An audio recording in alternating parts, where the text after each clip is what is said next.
வணக்கம் நண்பர்களே. இன்று அம்மா நம்முடைய ஒவ்வொருவர் வீட்டிலும் வாழும் அந்த தெய்வமான அம்மாவை பற்றிய அழகான சில கவிதை வரிகளை உங்களுக்காக கூற வந்துள்ளேன். உங்களுக்கு இது பிடிக்கும் என்று நம்புகிறேன். அம்மா. உலகம் முழுதும் அன்பை தேடினேன். என் அம்மாவின் மடியில் இருந்தது அதன் முகவரி. 1000 கோவில்கள் சென்றாலும் அம்மாவின் ஆசீர்வாதம் போல புனிதம் இல்லை. என் வெற்றியை உலகம் கைத்தட்டும், ஆனால் என் தோல்வியை அமைதியாக அணைப்பவள் அம்மா.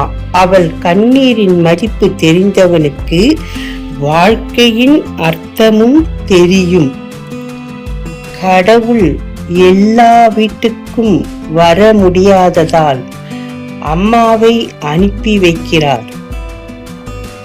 ஏனெனில் என்னுடைய தாயின் கருணை கடவுளின் கருணைக்கு சற்றும் குறைந்ததில்லை.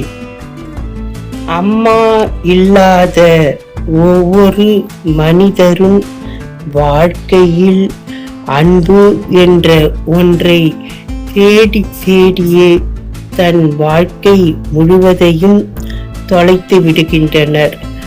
உங்கள் இல்லங்களில் அம்மா இருந்தார்கள் என்றால் அவர்களை நீங்கள் மிகவும் மரியாதையுடனும் அன்புடனும் நடத்துங்கள்.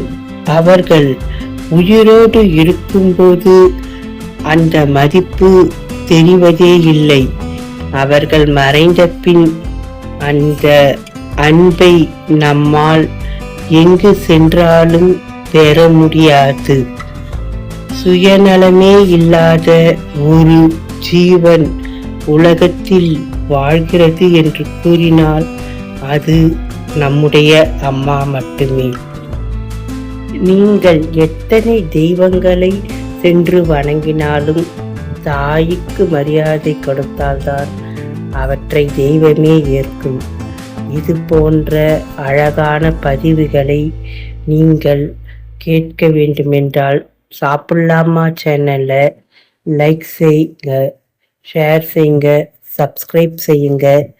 அடுத்த பதிவில் உங்களை நான் சந்திக்கிறேன். நன்றி, வணக்கம்.